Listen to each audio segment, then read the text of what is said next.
For Sean O'Brien, his main prison cards, yeah, this is nice. Chalice of the Void and Blood Moon are the big ones. The prison cards are Peter Hollman.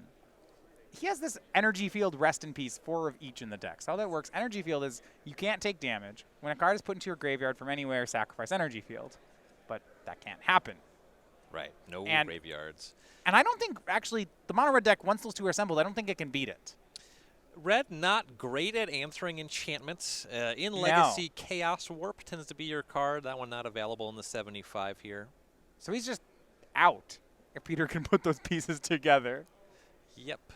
And part of the Enlightened Tutor package for this deck is a Blood Moon of Hollman's own. You got to figure the Blood Moon deck does not want to play against decks that also play Blood Moon. Yeah, the eventual win condition is Helm of Obedience plus Rest in Peace or Luminarch Ascension.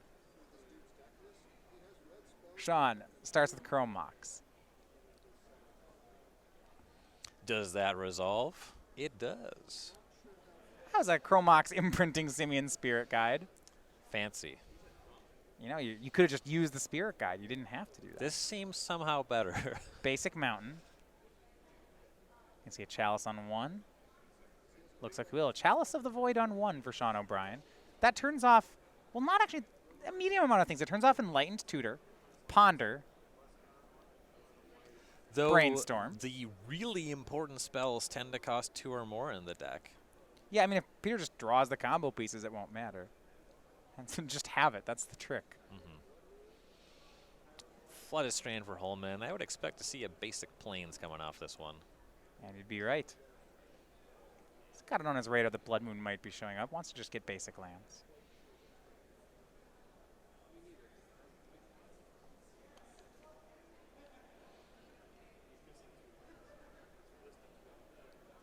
We'll see if he has a Rest in Peace here. He does. See if that's the play. There is one in his hand. Yeah, that's a part of his combos, so be a good starting point. Yeah. A Swords to Plowshares in hand, that's not going to do anything. No. Engineered Explosives on 0 cracks it to get rid of. Ooh. The Chrome Mox and the Chalice of the Void. Hold on. That is powerful. We'll see what O'Brien's up to. Second Mountain there showing up for Obrien. It looks like another Chrome Mox, a Magus of the Moon in the holdings, and then Phyrexian Revoker coming down. We'll see if he's savvy enough to name Helm of Obedience from here. I would be very surprised to see that name.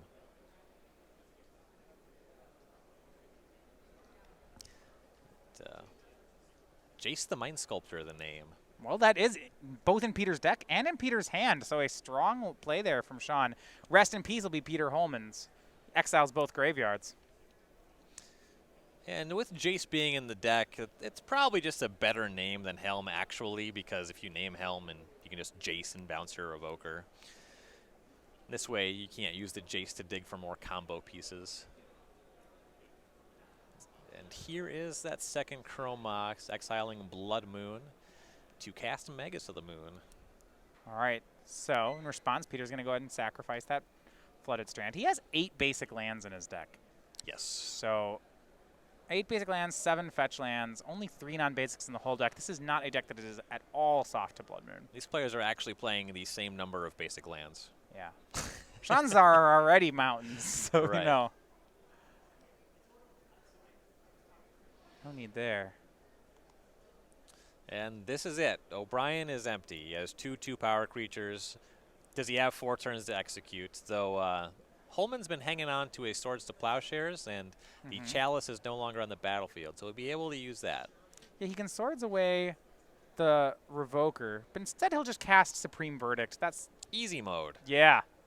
I was going to say Swords away the Revoker and make a Jace, but this seems pretty great. Yeah. And Sean's deck, out of prison cards, just says go. Jace should clean this up. 5th land. He'll make Jace leave up Thunder. We'll see how much of this Sean wants to go through.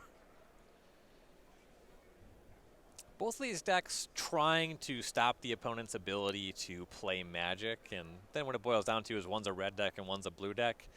Blue decks get to play cards like Jace. You're not going to see a lot of people telling you that red is a better color in Legacy than blue is. Well, he found 2 copies of Helm of Obedience, so that should win the game next turn. Yep, and he has Force of Will backup in case, I don't know, when a braid happens. It's not in the deck. But, oh, it's actually, sorry. 4. We'll see if it's in his hand. I was going to say, usually you don't see that, but never mind. There are 4 in the deck. Cast Helm of Awakening activates it. There's no graveyard, so that's going to mill all of Sean's deck. Peter Hollman, Jeskai Control takes game number 1.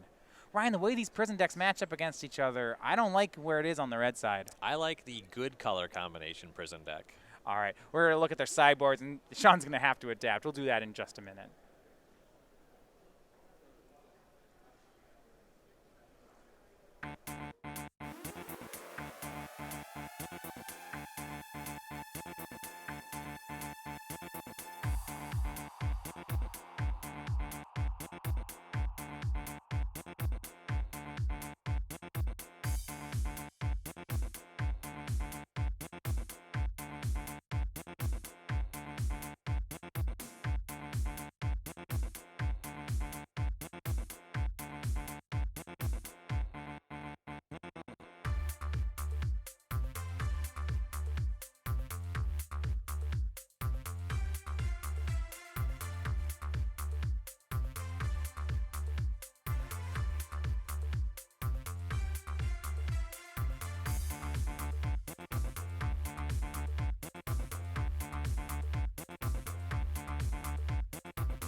Game 1 goes away with Peter Hollman. On the other side, Saul Malka, black-green midrange. He takes care of Band Company game 1. He's up 1-0. All right, Ryan, so let's look at the sideboard here. That was kind of a walk in the park for the Jeskai deck. On Sean's side, he had both a Blood Moon effect and a Chalice of the Void. None of them mattered. Nope. Well, the Chalice getting engineered explosives was like the worst possible. Right. So he's going to need some new ways to interact. He's got 4 Leyline of the Void, 3 Ensnaring Bridge. Okay, no and no. Yeah. Sorcerer Spyglass, no. You want to talk about Blood Moon against the Blood Moon deck? How about Leyline of the Void against the Rest in Peace deck? Yeah, forget about that. You have a Boil. That's what you got. This matchup's horrible. Your cards don't do anything. Nope.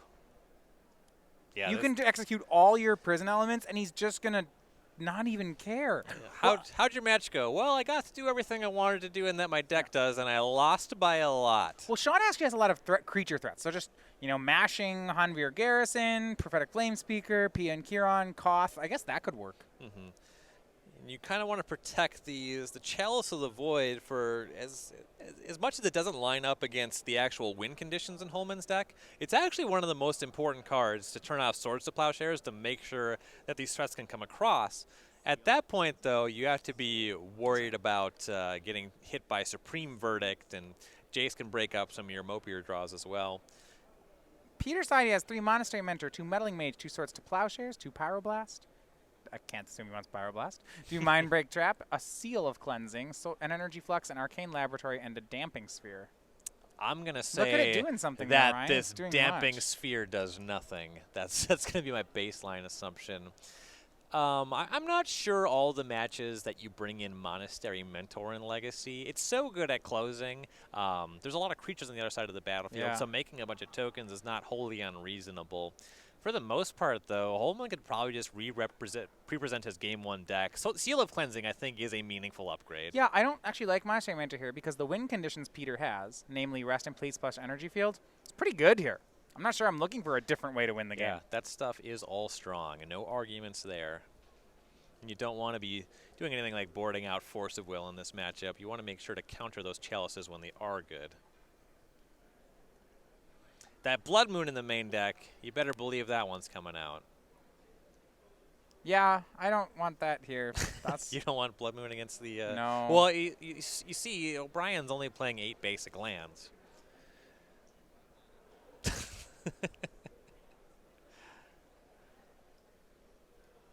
And I kind of want to be off Blood Moon on O'Brien's side, too. But that's a much taller order.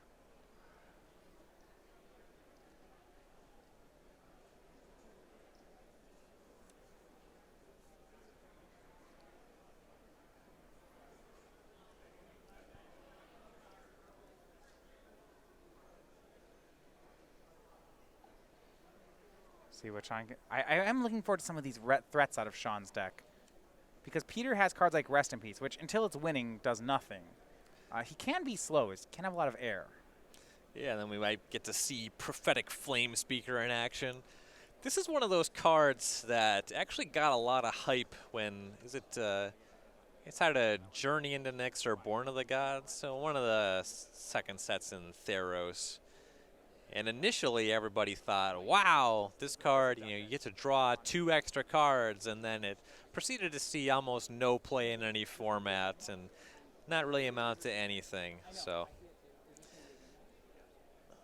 it has shown up in some fringe decks in Legacy, and that's kind of what you see here, though. It is a prime card to tag with a Swords to Plowshares or a Lightning Bolt in those Lightning Bolt matches. All right, so we're going to bring back to the booth here. We do have another judge call here, and we're pretty sure we know what this one is on. This is a deck reg mismatch on Peter Hollman's deck sheet. He has only registered 58 of his 60 cards in the main deck. It's very clear which card he forgot, and the judge is bringing that to his attention. We'll get a ruling from the head judge in a second. This call was made by the head judge, so there isn't an appeal to it. But Ryan, typically this is a game loss. Yeah. I don't really know what you can do regarding this. I mean...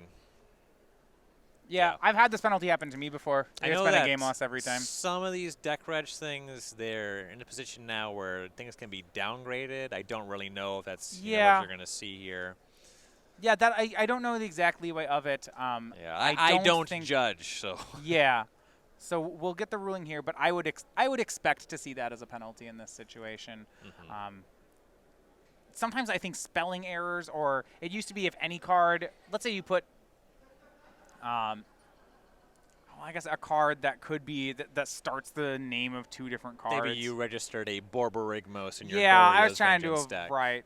I just wrote that, and then person says, no, you have to take the Enraged out of your deck and replace it with the the get those Guild Pact one. Yeah, get those Guild Pact Borborygmos. That's not how that works. That's fine. I've even seen one where a player has registered Searing Spear in Standard currently. Okay. There's obviously Lightning Strike. And actually that one was not a game loss. Yeah. The judge actually said, I knew what you were trying for. It's cool. Yeah, that just makes sense to me. All right, we're going to bring you back down. The judge call is concluded to the feature match area. So, yes, it was a deck registration error. However, the judge ruled that the penalty of this was game loss. So, game 2 will go against Peter Hollman. So, it'll be 1-1. He'll be on the play for game 3. Players are allowed to re-sideboard. And honestly, Ryan, based on how good this matchup looks for him, he has a deck reg error. You want to avoid that. But I think there's a chance, you try to overcome your deck reg error, and I think actually there's a decent chance of it. Yeah, I mean, he won game 1 very easily, so one more time. All right, go back down to the feature match area. So a quick shuffle from the players. Perhaps they want to re-sideboard play versus draw. In the meantime, we also had Peter's teammate, Simon Cassel. He did win game 1 with green-white aggro, so it still is 2 games apiece for both teams.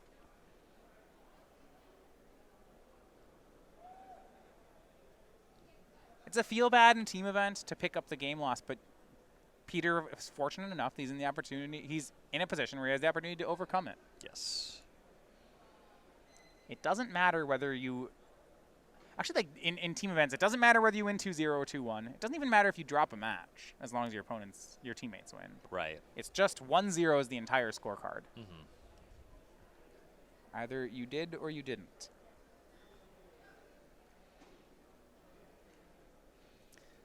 I think if I got a deck reg game loss at a team tournament, I would tongue-in-cheek blame my teammates for not keeping a better eye on me.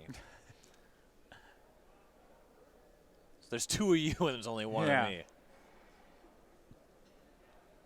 Neither one of you asked me once if I registered my deck correctly. Have you added the cards together? Here, can I read your deck list? No one did that? Yeah. You need to be the... Yeah.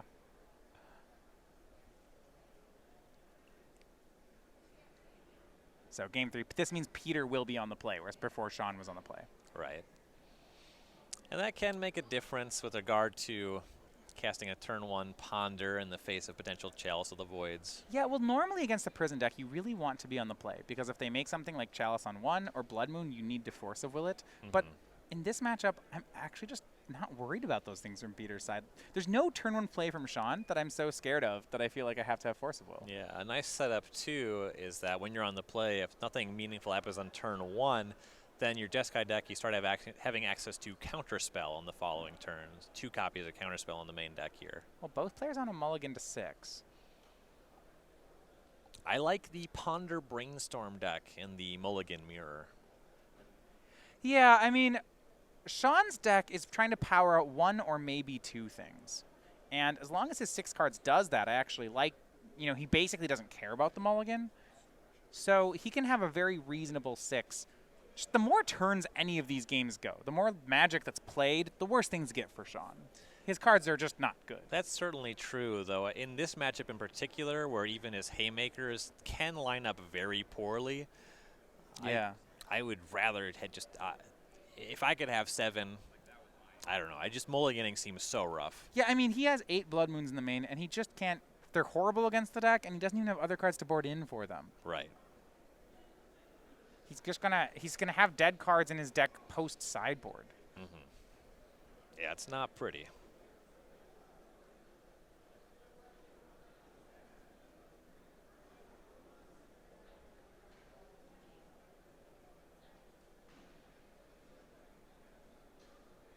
Both players on 6s.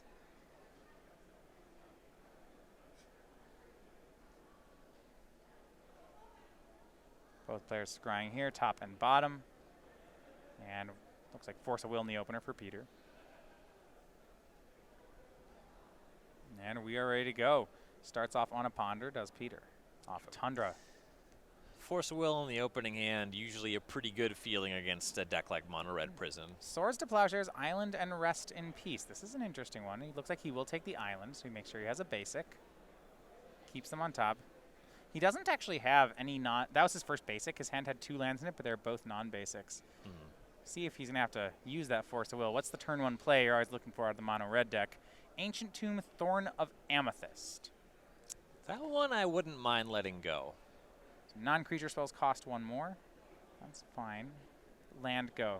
Yeah, you can still cast Force of Will on the following turn against that. Against a deck like Colorless Eldrazi, you definitely want to pick fights over Thorn of Amethyst because then they're going to wasteland you and then you won't be able to pay for anything.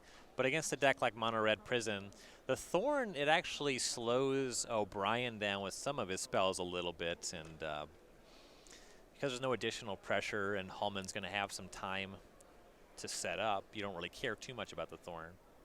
No, he can make Magus of the Moon here. He's going to go with Hanvir Garrison. 2-3 here.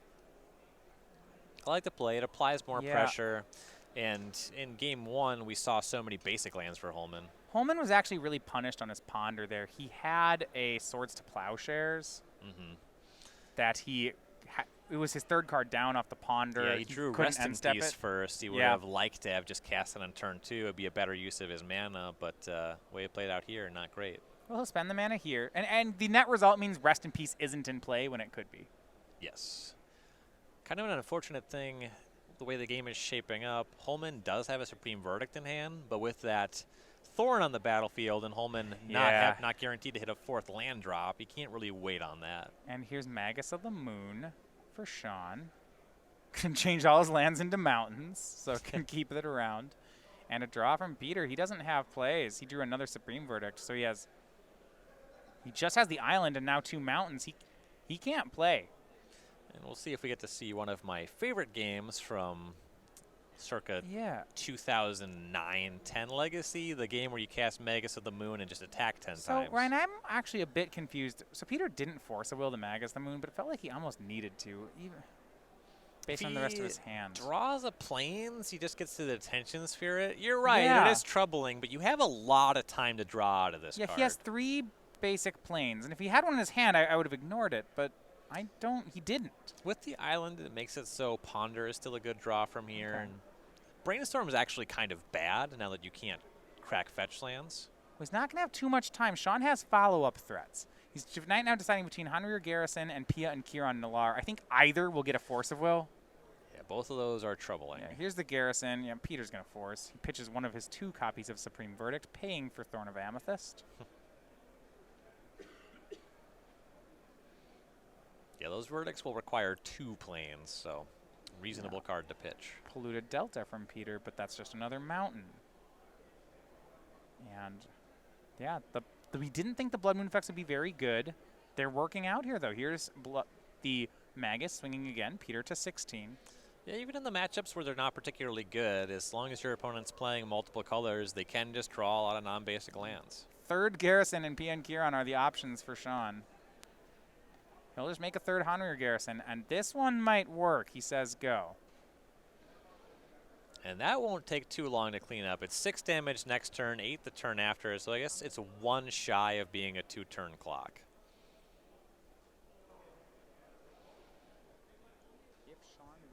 But anything else added to the battlefield next turn will certainly be good. Looks like a discussion about the backside of the Garrison. He's not playing that other card. That's not happening. Hanrir Battlements, not there.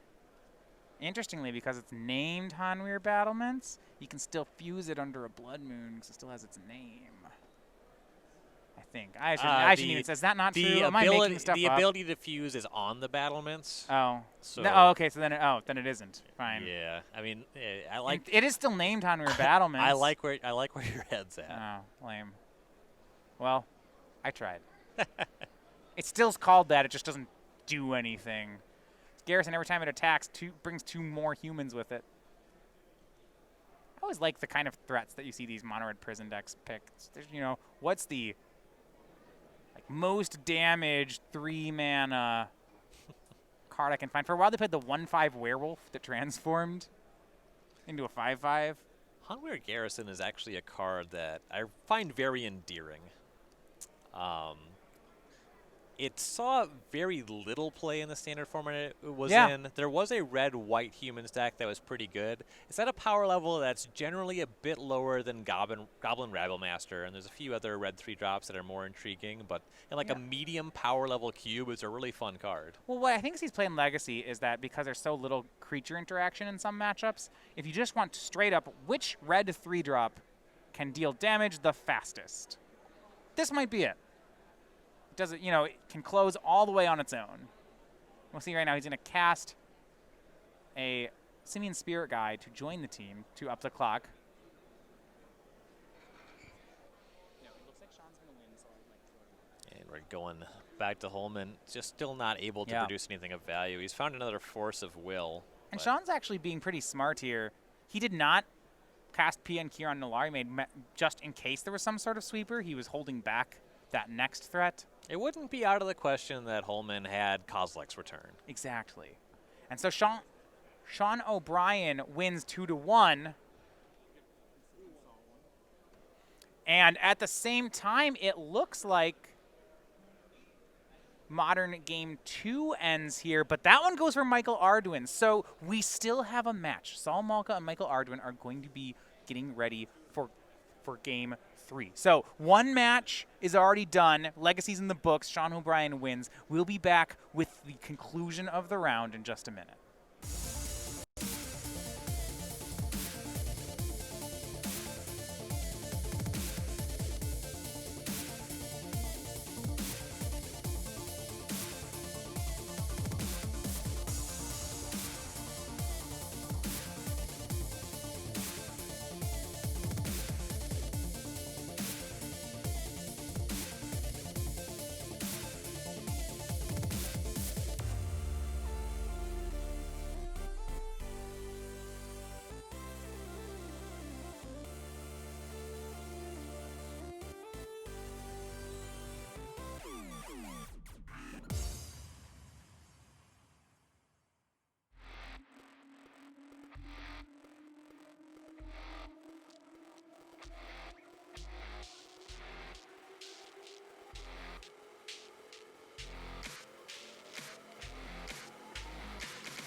All right, so back here, match still the same game score. We're going to go over to the modern match between Michael Ardoin and Saul Malka. If Saul can win this game, his team will take the round. However, Saul's going to 6. Right now on the play with black-green mid-range, he's up against Bant Company. And black-green, like I said, a bit of a throwback. We have been seeing most Tarmogoyf players moving over toward Bloodbraid Elf since the unbanning.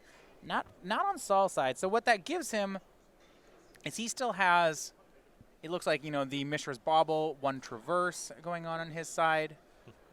I was going to say he'd have Grim Flare, but I don't believe that's true either. Yeah, that one does not appear to be available. A full 4 Abrupt Decay. Yeah, kind of the big draw of being green-black is that you get to play Ghost Quarters. Right. There's 3 copies here. Collected Company is a little bit of a tougher card for a deck like this. You don't have as much speed as Jund because you don't have Lightning Bolt, you don't have that reach, and also Bloodbraid Elf is a factor in that equation. And for these black-green decks, sometimes the Company, these really heavy-valued creature decks, can be a difficult matchup.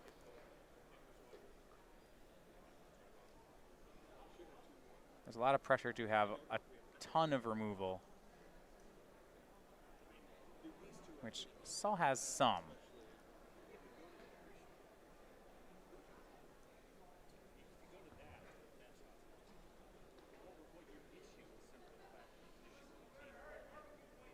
On 6 here. For Michael Ardoin's side, Bant Retreat. He's got the Retreat to Coral Helm package in here. When I'm playing a mid-range deck, I'm usually pretty happy if my opponent draws Retreat to Coral Helm. Yeah, I don't think I'd want to draw it, for example, in this matchup on Michael's side. Also, Ryan, I'm hoping we see a 6-power Knight of the Reliquary, because that will end the bingo round.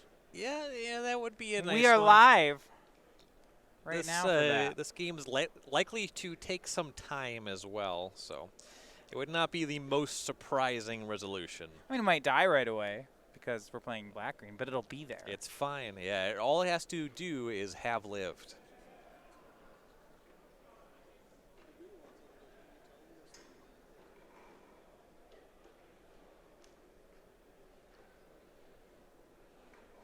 Over on the standard side, Simon Cassel, he is up 1-0 on Sam Tuell.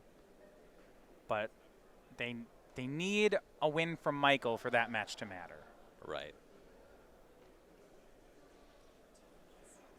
Gotta win 2 of the matches. Looks like 6 cards from Michael's side. Scry. So actually, he's on the 6, and we'll see whether Saul's what the opening hand sizes are here. Looks like 7 on Saul, 6 on Michael.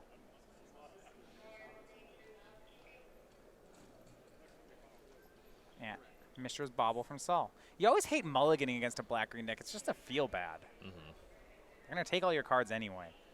And that's how Saul's going to start. Yeah, Blooming Marsh. He actually passes.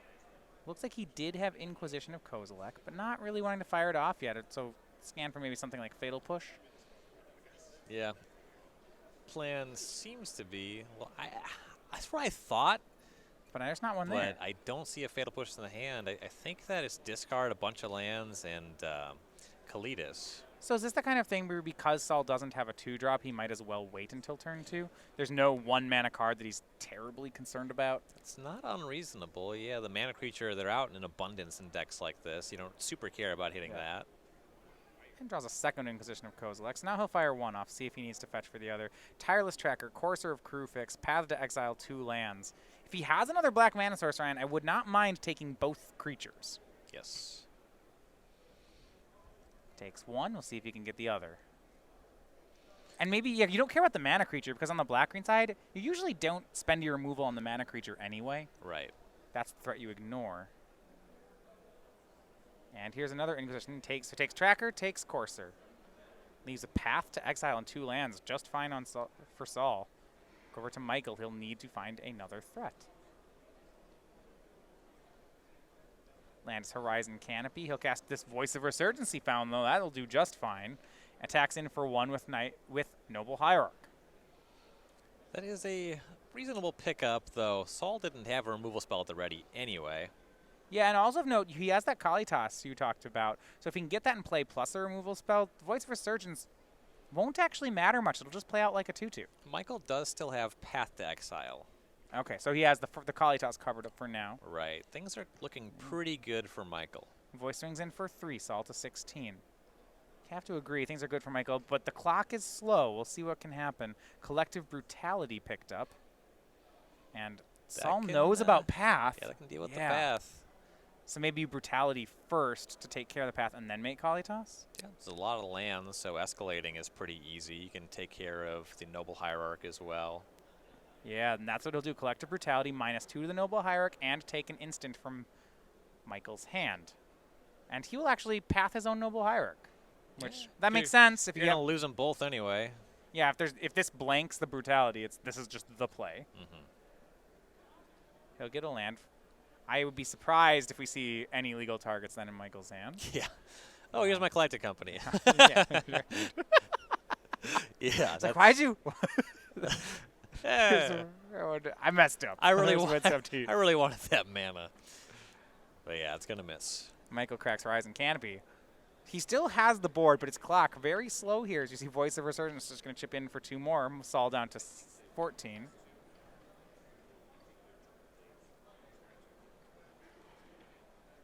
Fetch land, Birds of Paradise, and a pass. 1 more card in Michael's hand. Bird's a bit worse than Noble Hierarch. And we'll see now the Kalitas Saul was building up toward. He'll cast that, make a tap land, and that's Hissing Quagmire, and say go. The Quagmire is actually pretty reasonable as they can block the Voice of Resurgence. Oh, yeah. This is great. It stops all the attacks for now, and if Saul draws a removal spell, the Kalitas gets out of control. Yes. You know, his deck plays a few of those. Yeah. Not shy on removal spells. Now, Michael's side just has the 3 remaining copies of Path to Exile. He has 3 Reflector Mages. Not sure how many of those are still in the deck, but that's it for removal. Reflector Mage is not terrible against Tarmogoyf decks. Right. It's a little low on the power to mana cost ratio, but it does work. It finds targets. Saul's side, land 6 is a Ghost Quarter. 1 more card in hand. He's going to activate 1 Hissing Quagmire and actually swing both. I mean, Michael's not going to trade anything, so swing for 5 puts Michael to 12, Saul up to 17. Right now, Collected Company is the best top deck in either deck. So Saul does want to keep the pressure up just because the highest possible hit is available to Michael and not to him. Yeah, if Michael draws a company, that's how Saul loses control. Right. Michael plays a fetch land, swings for 2 with the Voice. And because that Kalitas in play, this is a 3-turn clock, and Michael can't really slow it down. I mean, you said, oh, maybe you can chump block for extra turns, but you just don't want to play that game against Kalitas. Right. Then you start making zombies materialize on the other side of the battlefield. Activates Quagmire, swings again, does Saul. Michael down to 7, Saul up to 18. Pressure is on Michael to change the board, as it's a 3rd Hissing Quagmire from Malka. Yeah, 1 mana away from attacking with 2, and then actually forcing a chump block. Fetch for Temple Garden here. That's not going to do anything. So the winner of this round will be tied for first. We have over on table 1, Todd Anderson's team. They were 8-0 going into day 2. They pick up a loss, so 1 loss on every team to start tomorrow. Pretty even field. And Michael still trying to find some sort of threat. Moving mana, he's drawn something. Swings with Voice, Saul to 16. I mean, Saul's life total going up. And you even mentioned that double Hissing Quagmire attack. That's nothing to laugh at here. Scavenging Ooze now from Michael. And it looks like a Stomping Ground tapped. Damn, Michael's had a few creatures in his graveyard for a while now. Those discard spells from Saul put them there. Remember, though, the Hissing Quagmires actually have Death Touch, so they're still difficulty. Yeah, so the attack would be for 7, but Michael can actually gain 2 life and survive for the turn if Saul makes that big attack. Sure. If he has a removal spell, though, that should break this pretty wide open. Dark Confidant from Malka. I love that card on this board. So Michael has somewhat stopped Saul's attacks, but he's nowhere near being able to attack himself. You see exiles both creatures. Michael goes up to 8, ooze to a 4/4. But that Dark Confidant, we've just mentioned this whole time how Saul was just one removal spell from breaking this open. Dark Confidant's going to help him find that. Right, and Saul's not anywhere near taking 16. That Confidant's not going to lethal him anytime soon.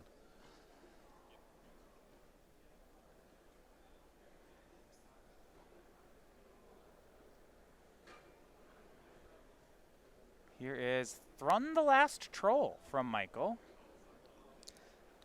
That's fine. Yeah, that'll do well here for now. So Dark Confidant shows Verdant Catacombs. Extra card for Saul. Draws for turn. Ooh, I have the Dark Confidant reveals land bingo square. I'm going to get that one. I got one here too. I'm going to check off Collective Brutality, cast with 2 modes. Not bad. Can we count escalating as a spell being kicked? No, that's a spell being escalated, in fact. It is the same. Everything's kicker. That's usually every mechanic is just kicker. Correct. We see Hissing Quagmire attacked. It was a block and regenerate by Thrun. Oh, there was a Chalice on 1 too. Oh, yeah. Check that box. Yeah, Thrun gets to regenerate anyway. Was that an attack?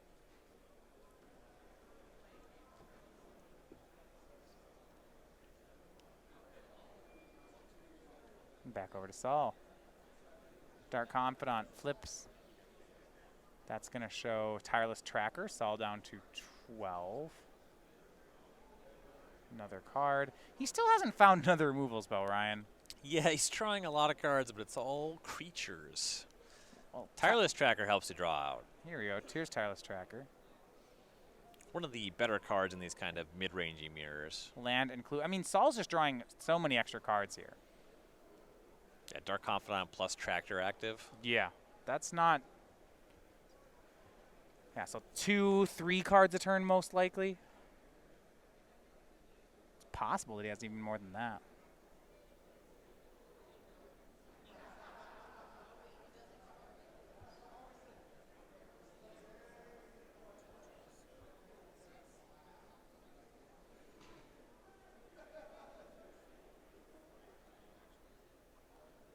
Thrun swings in.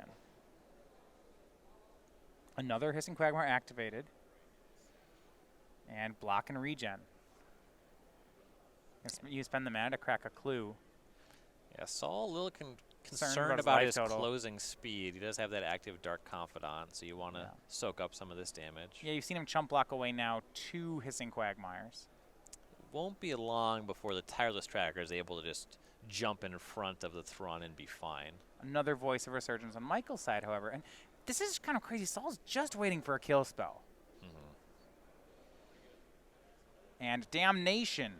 Well, okay, that's a removal spell, but I don't even want to cast that one here. Saul goes down to 8. The Thrun can regenerate. Nothing else can. Damnation does not allow regeneration. Oh, yeah. It's Wrath of God. Okay. That's not an interaction you see too often in Modern, but also worth noting that if you fire off the Damnation, you end up with 5 zombies, which is pretty lethal, and clear out all these blockers. So 7. Right, isn't it your own? Is it your own? Oh, it's only your. No, he only zombies. He doesn't do it to your own creatures. You're right. Otherwise, he got him off the Quagmires. I played that card, but yeah. Exile all this junk, make some zombies. Yeah. Also picked up Maelstrom Pulse this turn, so plenty of options. Finally for Saul. Maelstrom Pulse on the Voice of Resurgence is not the worst. Here's Damnation. Yeah, there's the no regen clause, so. Everything's gone, plus 5 zombies for Malka. Should be pretty good. Yeah, you can pay to regenerate. Yeah, I was gonna do it. It just won't do anything. They don't. You want to exile some cards from a graveyard? These cards, if they'd printed Damnation nowadays, they would never put the no regen clause on it. You know, sweepers don't do that anymore. Yeah, I mean, Supreme Verdict, Day of Judgment, you can regenerate through all that stuff. Fumigate. Yeah. All 5 gone. All 3 gone on Saul's side. 5 zombies. Gonna be a fast cleanup for Malka. Well, that's just lethal next turn. Yep. Yeah, Michael has to draw something big.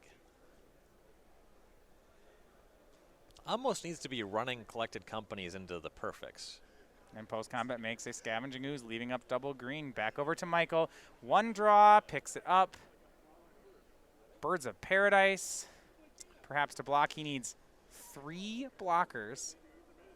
To tread water. To tread water. 1 card in hand makes 1 blocker, says go. Saul cracks the clue. This isn't going to do it. And with this win, it's going to mean Sean O'Brien, Saul Malka, and Sam Tuell are going to win the round. With 2 matches, they'll improve to 8-1, where they'll enter a tie for first place tomorrow. Both these teams, however, will be coming back. Yes. And there's the swing for lethal and the handshake. So that's going to do it. Congratulations to both teams here. We'll see them both tomorrow. Though for Saul's team, that win puts him in a great spot, looking forward